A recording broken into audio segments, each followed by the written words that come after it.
Baik teman-teman sekalian, kita pada pertemuan kali ini yang akan kita diskusikan adalah mengenai self leadership atau kalau dikaitkan dengan apa bahasa kita sehari-hari ya memimpin diri sendiri gitu sebelum nantinya akan memimpin orang lain. Baik, diskusi kita akan kita mulai dari sini teman-teman. Kenapa sih muncul yang namanya topik tentang self leadership atau kepemimpinan diri sendiri gitu ya. Nah, yang pertama adalah kemampuan dasar bahwa kemampuan dasar yang perlu dimiliki setiap orang nggak hanya pemimpin saja gitu ya, itu adalah self leadership. Jadi self leadership ini sebetulnya tidak hanya penting dipenuhi atau dimiliki oleh pemimpin saja, tapi setiap diri itu juga penting untuk mengetahui, memahami dan memiliki apa yang disebut dengan self leadership. Karena gini, beberapa orang atau semua orang tuh sadar bahwa mereka itu mempunyai kelebihan, sadar akan kepribadian yang mereka miliki, keistimewaan, kompetensi beserta dengan lawannya. Ya, kalau misalkan keistimewaan pasti akan ada kekurangan, kelebihan-kekurangan gitu ya. Kemudian meskipun mereka sudah sadar akan kepribadian, keistimewaan ataupun kompetensi yang mereka miliki gitu ya, tapi terkadang tidak jarang orang itu belum memiliki kemampuan untuk mengendalikan, mengontrol dirinya terlebih ketika itu dihadapkan dengan emosi ataupun kelemahan. Sehingga kekurangan itu eh, menyebabkan gitu ya hilangnya kendali, kemudian tingkat kritis atau berpikirnya gitu ya, critical thinkingnya, kemudian tidak bisa menjaga harga diri karena sudah tadi lebih dominan emosi ataupun kelemahan-kelemahan yang dia lebih dominan untuk mengendalikan diri. Sehingga, nah dalam organisasi gitu ya, pemimpin itu kan dipandang sosok atau figur yang dia itu representasi dari organisasinya karena dia mempunyai karakteristik yang dianggap positif sehingga orang tersebut diakui akan kemampuan ataupun kompetensinya dalam memimpin sebuah organisasi gitu ya. Yang menjadi masalah adalah ketika seseorang yang nggak bisa ngatur dirinya sendiri, yang nggak mampu untuk mengontrol emosi ataupun kelemahannya sendiri, tapi di situ dia harus memimpin orang lain. Nah ini bahayanya di situ. Sehingga penting bagi seseorang nggak hanya sebagai pemimpin, tapi juga karyawan itu sendiri ataupun masing-masing individu itu untuk memiliki, memiliki gitu ya apa yang disebut dengan kemampuan self leadership. Apa sih self leadership itu gitu ya? Self leadership merupakan perspektif pengaruh diri komprehensif yang menyangkut teknis untuk memimpin mengelola diri sendiri gitu ya. Jadi dia secara sadar itu pemikiran, perasaan ataupun tindakan dia kendalikan, dia pimpin, dia kelola untuk mencapai tujuan yang diharapkan. Karena itu dalam setiap organisasi pasti ada yang namanya terjadi proses komunikasi. Baik itu komunikasinya dalam pimpinan, organisasi, karyawan ataupun yang lainnya. Nah, teman-teman kita pahami bahwa dalam self leadership itu ada 4 aspek. Aspek yang pertama adalah berhubungan dengan diri sendiri. Maka di sini disebut dengan self awareness, yaitu kesadaran, kemampuan untuk mengetahui tentang nilai, perspektif, kekuatan, kelebihan atau kelemahan, dan juga kebutuhan emosional yang ada pada dirinya sendiri.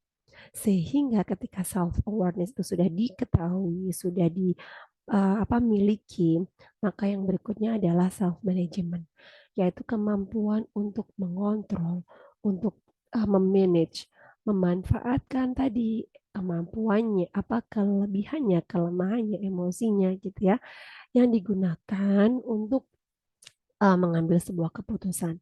Ketika seseorang ini sudah memiliki kemampuan self-awareness dan juga self-management, maka yang tahap berikutnya adalah other awareness, yaitu kemampuan untuk mengakui, untuk mengenali ambisi seseorang, kelebihan kekurangan seseorang, ataupun apa kebutuhan orang lain, termasuk emosinya orang lain. Sehingga ketika dia sudah memahami orang lain, maka dia bisa memanage, memelihara, mengontrol ambisi ataupun hal-hal yang ada pada diri orang lain. Sehingga tujuan organisasi tercapai. Maka penting tadi ya disebutkan gak hanya untuk pemimpin saja, tapi untuk diri sendiri. Lebih-lebih bagi pemimpin dalam organisasi.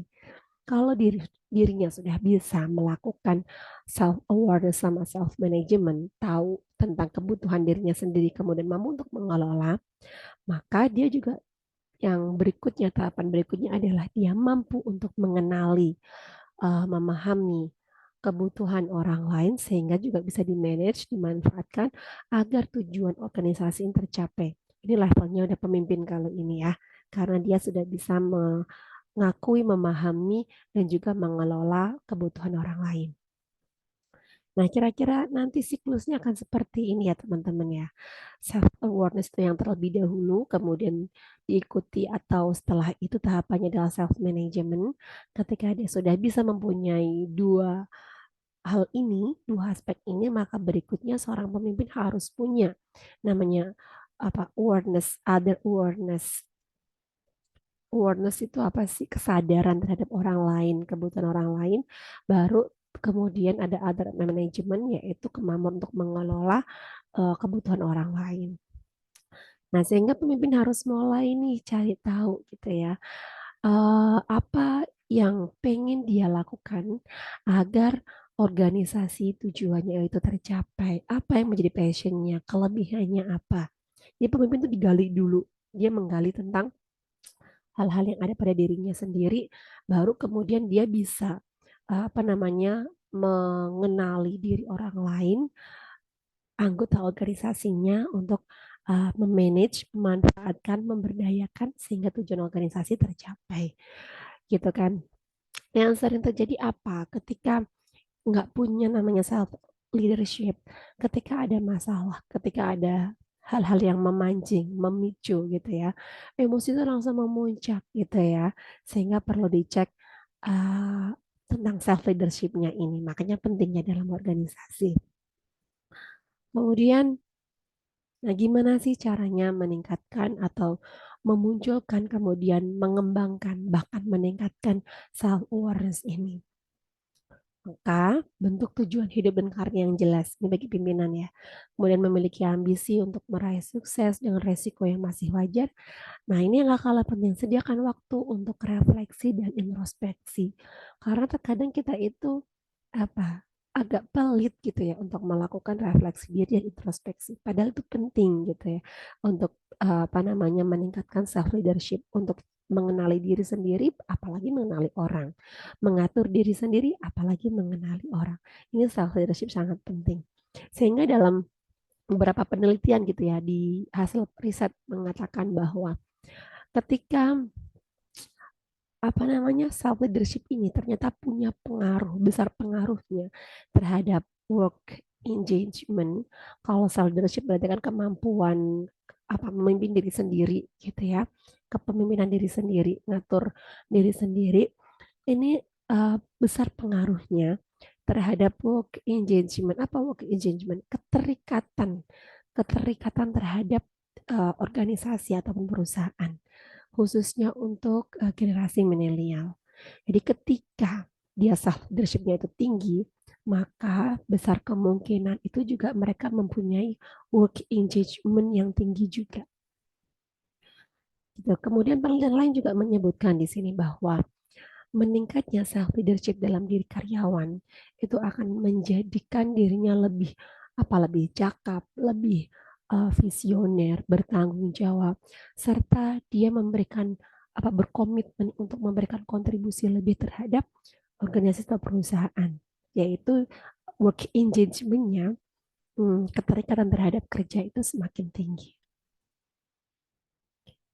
Nah, ini juga ada penelitian lain juga mengatakan seperti itu. Jadi sudah ada 3 penelitian yang bisa kita jadikan referensi. Ternyata dalam dunia kerja khususnya self leadership ini mempunyai pengaruh terhadap keterikatan terhadap pekerjaan. Semakin seseorang itu mempunyai self leadership yang tinggi, maka semakin dia berkomitmen, berkontribusi, dan terlibat dalam work engagement-nya atau keterikatan terhadap pekerjaan ataupun organisasinya juga semakin tinggi. Gitu ya, teman-teman. Jadi itu tadi terkait dengan self leadership. Nah, selanjutnya untuk topik yang lainnya akan kita bahas di pertemuan berikutnya. Sampai ketemu lagi, semoga bermanfaat.